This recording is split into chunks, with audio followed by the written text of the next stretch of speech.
শ্বশুরবাড়ির মানুষরা সবসময় মেয়ের সংসার ভাঙার দায় মেয়ের মায়ের ঘাড়ে দেয়, কিন্তু মানুষরূপী অমানুষগুলো জানেই না যে মেয়ের সংসার টিকিয়ে রাখার জন্য পুরো দায়টা মা নিজের ঘাড়ে নেয়। মাঝে মাঝে আমার নিজের উপর নিজের খুব রাগ হয় যে আমার সাথে যাই করুক না কেন আমি মিনিটের মধ্যেই কেন জানি ভুলে যাই। চাইলে আজকের দিনটা অন্যরকম হতে পারতো, স্পেশাল করার জন্য সবকিছু নিজের হাতে করেছি। হ্যালো ব্রেন, আসসালামু আলাইকুম, সবাই কেমন আছেন? আশা করতেছি ভালো আছেন। আমিও ভালো আছি আল্লাহর রহমতে। আমার আম্মু সবসময় আমাকে একটা কথা বলে, মেয়ে মানুষ যেখানেই যাবা সেখানেই কাজ করে খেতে হবে, কর্ম যত বেশি তার ফল তত ভালো। আমার মনে হয় একটা মেয়ে সুখী হওয়ার জন্য প্রথম লক্ষ্য হলো তার মা। আমার মা আমাকে যেভাবে সাপোর্ট করে, সংসার সামলাতে সামলাতে আমি মাঝে মাঝে টায়ার্ড হয়ে যাই, কিন্তু তখনই আম্মু এসে বলবে এত তাড়াতাড়ি হাল ছেড়ে দিলে কি চলবে? আমরা জীবনে কত কষ্ট করেছি সেগুলো তো তোমরা একটু হলেও দেখেছো। সেই কথাগুলো শুনলে আবার মনোবল যোগায়। আজকে আমার বাসায় অনেক অনেক মেহমান, তাই আমি সকাল থেকে অনেক কাজ করতেছি। যাই হোক, সবকিছু শেয়ার করার আগে একটা রিভিউ আপনাদের সাথে শেয়ার করি। আমাদের এই গ্রিন কফিটা যারা খেয়েছেন তারা অনেক ভালো ভালো রিভিউ দিয়েছে, আর যারা এখনো খাননি তারা 1 মাসে 7 থেকে 8 কেজি ওজন কমাতে চাইলে তারা অবশ্যই নিয়ে নিতে পারেন। কোনো রকম সাইড ইফেক্ট ছাড়াই আপনার স্বাস্থ্য কমাতে আমাদের এই গ্রিন কফিটা হেল্প করবে। এটা সম্পূর্ণ অর্গানিক প্রোডাক্ট, কোনো রকম সাইড ইফেক্ট নাই। গ্রিন কফিটা খাওয়ার নিয়ম আমাদের পেজেই বলে দেওয়া হবে, উপরে পেজ লিঙ্ক দিয়ে দিব, যাদের লাগবে পেজে যোগাযোগ করতে পারেন। আচ্ছা, আজকে আমার বাসায় এমন মেহমান এসেছে যে নিজের হাতেই সবকিছু রান্না করে নিয়ে এসেছে। চলেন সবকিছু একটা একটা করে আপনাদের সাথে শেয়ার করি। আপনারা সবাই তো কম বেশি জানেন আমার আব্বু অনেক অসুস্থ, আব্বুর 2টা রিং বসানো হয়েছে, তাই আমার ফুপি হচ্ছে আব্বুকে দেখতে এসেছে, নিজের হাতে রান্না করে সবকিছু নিয়ে এসেছে। যদিও আমি সকাল থেকে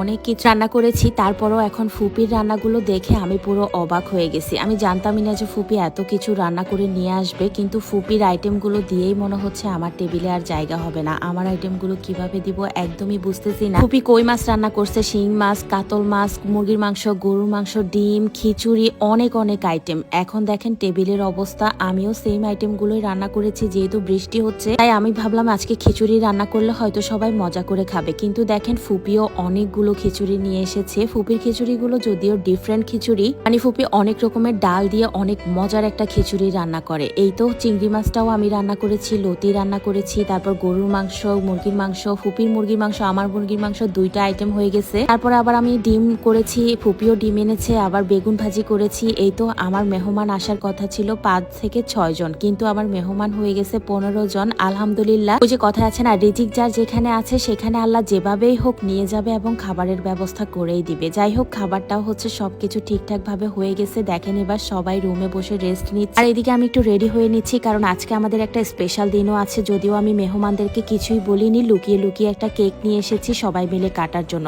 আজকে হচ্ছে ভাইয়া ভাবির অ্যানিভার্সারি, ওদেরকে একটু সারপ্রাইজ দেওয়া হয়ে যাবে, সেই সাথে সবাই মিলে একটু কেক কেটে আনন্দ করাও হয়ে যাবে। এইদিকে আমার মামাতো বোন কুটুনিকে দেখেন, আমরা 2 বোন হচ্ছে আজকে ম্যাচিং ম্যাচিং হয়ে গেছি মাশাআল্লাহ। তারপরে চলে আসলাম কেক কাটার জন্য। আমার কাজিনও আমাকে হেল্প করতেছিল একটু কেক কাটায়, আর কেকটা হচ্ছে আমি কালকেই এনে রেখেছি, যদিও ওরা একদমই জানতো না আমি কেকটা হচ্ছে কাটবো বা কিছু করব, ওদেরকে সারপ্রাইজ দিব। আর এখানে লেখা হয়েছে হ্যাপি 5th অ্যানিভার্সারি মামা মামি, মানে আরিশা সুনারার পক্ষ থেকে হচ্ছে ওদের জন্য সারপ্রাইজ। তারপরে ভাবিকে বললাম তুমি একটু রেডি হয়ে নাও। ও কি রেডি হবে দেখেন, 2 পাখিকে রেডি করতে করতেই ও টায়ার্ড। এখানে একটা হচ্ছে আমার আরিশা মনি, আরেকটা হচ্ছে আমার মামাতো বোন আকিফা। ওরা এখন এত ঢং করে। এইদিকে আমাদের কেক কাটার পর্ব চলে এসেছে। মাশাআল্লাহ, হ্যাপি অ্যানিভার্সারি। ভাই ভাবি 2 জন একসাথে 5 বছর কাটিয়ে দিল। ওরা যেন সারা জীবন এভাবে থাকতে পারে, ভালো থাকে, সবাই দোয়া করবেন ওদের জন্য। তারপর আমরা সবাই মিলে মজা করে কেকটা খেয়ে নিচ্ছিলাম। চকলেট ফ্লেভারটা অনেকেই পছন্দ করে, আবার অনেকেই পছন্দ করে না। যদিও আমার চকলেট ফ্লেভার একদমই ভালো লাগে না, শাওন সাহেব পছন্দ করেই দেখেই হচ্ছে চকলেট ফ্লেভারটা নিয়ে আসলাম। তারপরে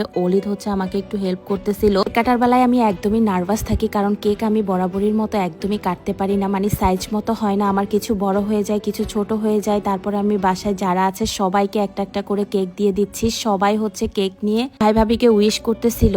আর বাসার সব জায়গায় কিন্তু আজকে মেহমান আর মেহমান, পুরো রুম জুড়েই হচ্ছে মেহমান, সামনের রুম 3 রুম ভরা মেহমান। আলহামদুলিল্লাহ, এখন আমার বাসা বরকতে ভরপুর, মানে আল্লাহ বলেছে যার বাসায় যত মেহমান আসে তার বাসায় নাকি তত বরকত বেশি। যাই হোক, ওরা একটু ছবি তুলতে চাচ্ছে, দেখেন গ্যান্ডা বাহিনীর জন্য ছবি তুলতে পারতেছে না। তারপর ওদেরকে কিছু সুন্দর সুন্দর ছবি তুলে দিলাম, আর আজকের মতো বিদায় নিব। সবাই ভালো থাকবেন, সুস্থ থাকবেন, আল্লাহ হাফেজ।